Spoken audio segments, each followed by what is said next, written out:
In the weeks since Jay Slater's heartbreaking disappearance and confirmed death in the hills of Tenerife, his grieving mother, Debbie Duncan, has finally broken her silence about the much-discussed £72,000 GoFundMe and issued a heartfelt thank you to a mystery person she says helped her manage the fund when she was too devastated to function.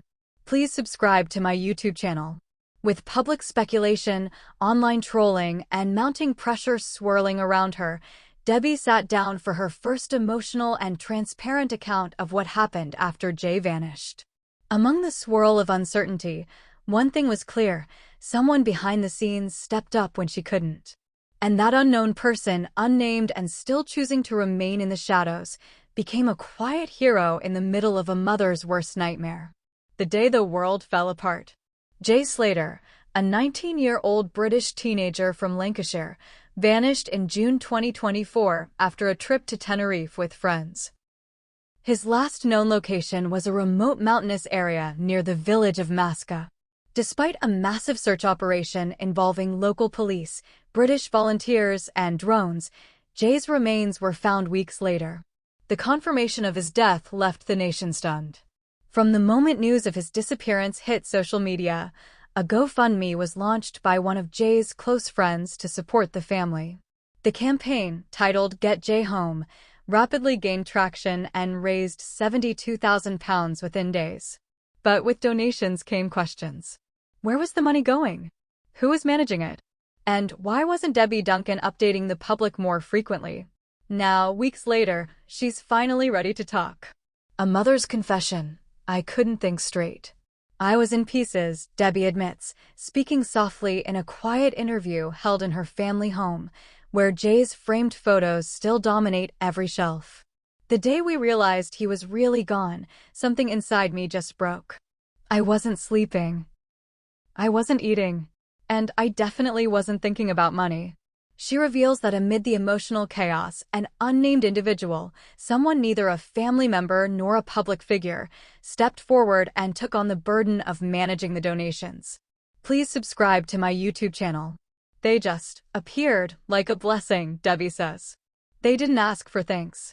They just offered to handle the financial side of things because they saw what I was going through. They didn't want the money to be misused or lost. They wanted it to go where it needed to. She pauses, wiping a tear from the corner of her eye. To this day, I still don't know how they managed to stay calm. But I owe them everything. I really do. Revealing where the money went. After weeks of silence and increasing pressure from both media and trolls accusing her of misusing the funds, Debbie has now released a breakdown of how the £72,000 was spent. I understand people had questions, she says, visibly frustrated. But I just wish they'd waited for the right time. The money wasn't thrown around. It was used to try and bring my son home. Here's the breakdown she shared publicly. Flights and accommodation for family and friends, £17,800. Debbie flew back and forth from the UK to Tenerife, often bringing Jay's older brother Zach and other close friends to support search efforts. Private search teams and equipment, £24,000. From hiring off-road vehicles, drones, and local guides familiar with the treacherous terrain, to bringing in search dogs and specialists, much of the fund went toward the private search operation after Spanish authorities scaled down their involvement.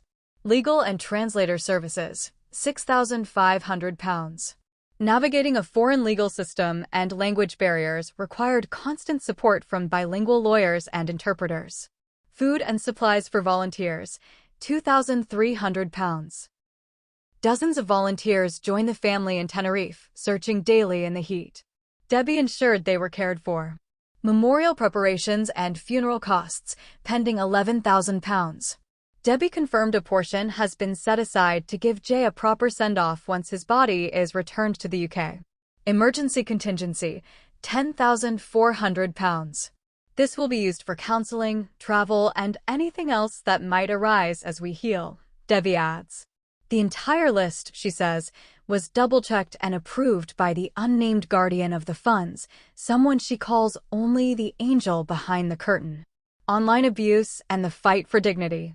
Despite the transparency now offered, Debbie says the past few weeks have been a nightmare, not just for the grief, but for the cruelty from strangers online. People accused me of stealing, she says, her voice tightening. Of going on holiday with my son's death money. Can you imagine how that felt?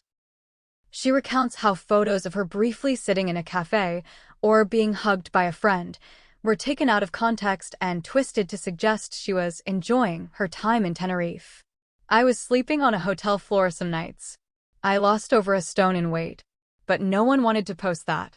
Through it all, the anonymous financial helper continued to send her screenshots of support messages and donation logs, shielding her from the worst of the backlash. They told me, "You don't need to read the hate. Let me handle this. You just take care of yourself." Please subscribe to my YouTube channel. Who was the guardian angel? Though Debbie won't reveal their name, speculation has swirled online. Was it a GoFundMe employee? A wealthy donor? A family friend? All I'll say is this: they weren't famous, they weren't rich, and they didn't do it for recognition, Debbie says. They just believed in doing the right thing. She shared that the person even set up spreadsheets, regular logs, and offered to answer any media queries about the fund directly, though she declined that option to keep them out of the spotlight. They didn't want anything in return, not even a mention. But I have to say thank you somehow. So this is me doing that publicly from the bottom of my heart. What happens next? Debbie is now focusing on preparing a memorial service for Jay. We want it to be about love, about joy, and about who Jay really was. Not just the boy who went missing, but the boy who lived. She's also in talks with a documentary team to create a truthful, compassionate retelling of the events, hoping to clear up public misconceptions and possibly pressure Spanish authorities to be more cooperative with foreign families in future cases. And as for the leftover GoFundMe money, anything not used will be donated to a missing persons charity. I made that promise the day I accepted the first donation. A message to the public and to one special person.